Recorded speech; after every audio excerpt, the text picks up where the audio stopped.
Good afternoon, everyone. I'm Laura Harris. Week 3 of the UAW strike against the Detroit 3 has wrapped up. Here's a recap on what you may have missed from this week.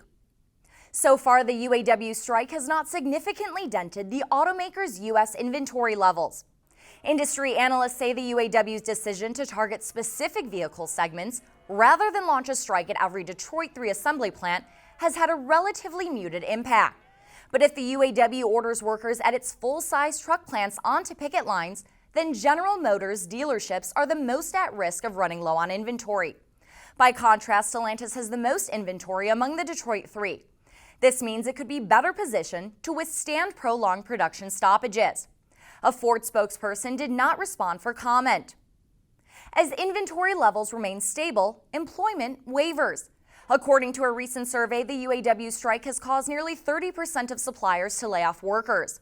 And if the strike continues, that figure is expected to surge by mid-October. The results of the survey illustrate the impact the strike is having throughout the auto supply chain, as well as the fragile financial state that many suppliers find themselves in. And results show that 70% of automotive suppliers have concerns about their sub-suppliers' ongoing financial viability. The UAW strike has also caused Ford to make 400 more layoffs in the Detroit area. Layoffs at Livonia Transmission and Sterling Axle near Detroit bring the total number of workers told to stay home since the strike began in mid-September to over 1,300. GM makes a counteroffer to the UAW. The automaker says the offer was its sixth since talks between the sides began. In a statement, GM said they believe its offer would reward its team members and allow the automaker to succeed and thrive in the future. Officials with the UAW were not immediately available to comment. Ford also gives the UAW a new offer. The automaker says it's offering to increase temporary workers' pay 26% to $21 an hour versus $20 an hour in the last publicly known proposal, and raise most full-time workers' pay by more than 20%. The newly presented proposal is Ford's seventh offer since contract negotiations began this summer. As negotiations remain ongoing, the Detroit 3 continue to pay health benefits for striking workers. Having the companies cover health benefits beyond their contractual obligations spares the UAW an additional drain on its strike fund and avoids a potential backlash.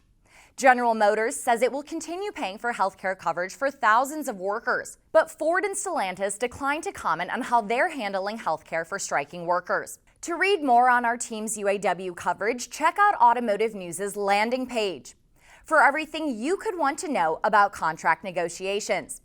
This includes data, key players, maps, and a list of stories you can follow along with to stay up to date. Well, that's all we have for today. Thanks so much for watching, everyone.